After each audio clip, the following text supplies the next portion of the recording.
Hello, heroes, and welcome to Kvell. I'm Jamar, the spiritual director here at Kvell, and I'm excited that you're joining me once again. Today, we're going to talk about if you can see it, you can create it, what we call visualization. It's a powerful tool that we're all already utilizing in our life. It's the ability to draw on the power of your creative imagination to pull to you energetically something that you desire. Basically, what we're working with is something that we do already. When we daydream, that's not the same thing exactly. That's more of in the future, and it's in the third person. But a creative visualization is in the present tense, and it's in the first person. It's in an I experience. So the way this works is basically, and the more detail we can add, the more powerful the creative visualization becomes. Because thought begins to create form. And thought happens a little quicker than form. So what we start with is, what do I want in my life? What would reflect an experience of health, of a connection with mind, body, and spirit? What would I desire to have more of in my life? And through that, we come up with an idea, an experience, something we want to create. You can write it out on a piece of paper, add some details. The more details, the better for you. The more likely that you're to empower that visualization. For instance, if you wanted a new car, it would be helpful to start with, what kind of car do I want? Oh, I would like a four-door. Okay, great. What kind of a four-door? Well, I would like a utility vehicle so I can haul some things in. Okay, great.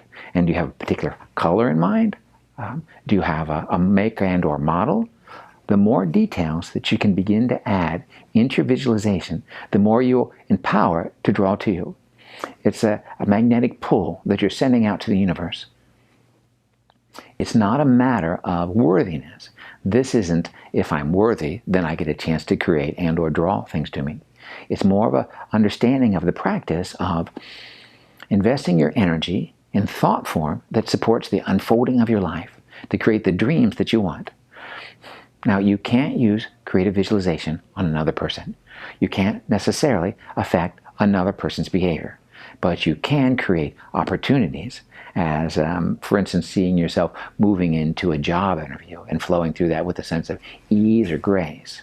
Or even imagining something that might be a little bit more uncomfortable, which would be to take an experience of a phobia or a worry or discomfort and seeing yourself working through that with a sense of effortlessness, a sense of ease and grace and flow.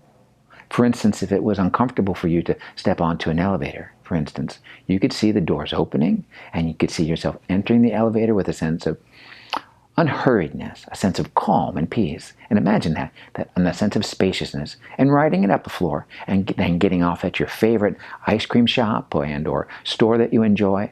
And that creates a positive memory in the body on a cellular level.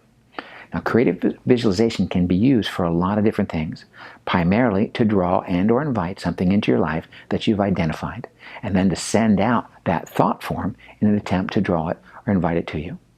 We want to let go of any kind of limitations that may be based on worthiness and or shoulds or have-tos. We're trying to be free of those limits in our lives and to enjoy a more well-rounded sense of well-being, wellness in our lives. There are three key components that we want to be present when we're working with creative visualization or visualization. 70% of the population is very good. They're visual already. The other 30%, there are exercises and techniques that we can use to increase our capacity. The primary tool that we use is meditation.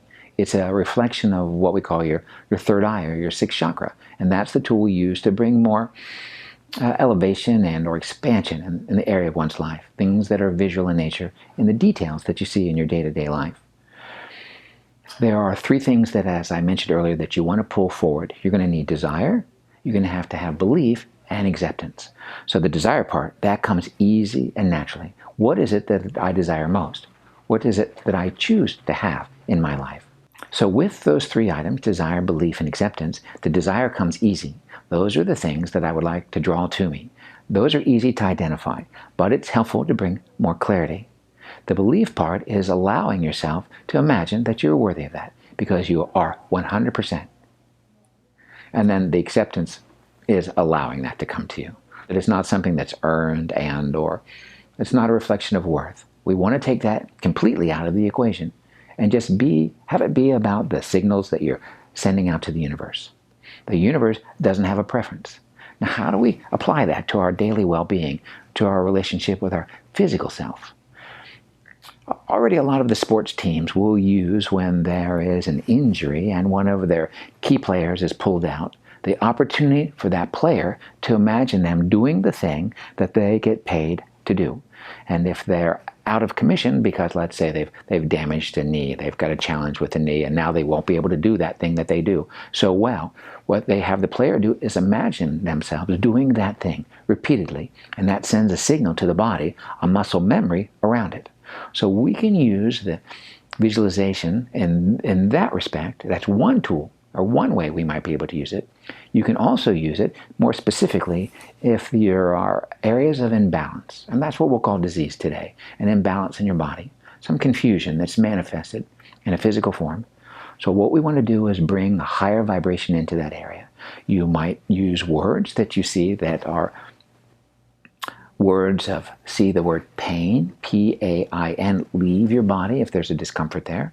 You can imagine breathing a color in that you feel most drawn to, a pink or a cooling blue if there's a warmth or a fever or an inflammation. You can breathe in love into the very area that needs support to clear from those cells any confusion that's manifesting as an imbalance that's causing you discomfort or pain. So there's lots of ways that we can do it. And some of the more popular ones, I'll share a few of those with you. One that I like is a healing waterfall. And that's where you imagine yourself in a little hot spring, and you're standing under a waterfall, and you wash away all the things that are now worrying you, things that are filling up your head. You let the water run right down over your crown, and you let those things wash out of your head, wash out of your body. That's a fun one to do. Another way that you can use creative visualization is to imagine that some of the thoughts that don't support you.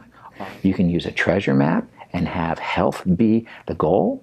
You can use a movie screen, much like the theaters, where you picture yourself up on the screen and you see yourself in a glowing state of physical vitality, a sense of well-being, a sense of comfort. These are all ways that you can use creative visualization that are a little different than just attracting something to you. So in the physical world, life doesn't have a preference what comes, and you have some dominion on pulling those things to you energetically through the power of your thought. And thought is powerful. We can create disease or we can heal our bodies. And the other ways that we can use visualizations are for healing and integration, for clearing, for expansion. So what's most important is you give yourself permission to play. And as often as you revisit that, the more often you will be adding energy to it and more likely to draw that to you. So I'm excited about what you have an opportunity to see and then create. We would love to hear some of those stories. So let's try a visualization. Shall we? Why don't you close your eyes and let yourself move into a place where it's easy to imagine. You can take a deep breath and center yourself. Feel your body. And then from your consciousness, from your vision, imagine that you're in a pink bubble. And that with every breath you take, you add to the sense of spaciousness and well-being inside that bubble. You exist inside that bubble, protected and loved and healthy. And with every breath you take, you can see light growing stronger inside that bubble, as if it were infusing your very cells, changing the very nature of the cells and the vibration that you put off, all contained inside that pink bubble, that healing bubble, that container of self-love, of connection. So breathe in joy, and breathe in permission, and breathe in nurturing, and breathe in self-acknowledgement, self-care, and breathe in love. I am loved. I am whole.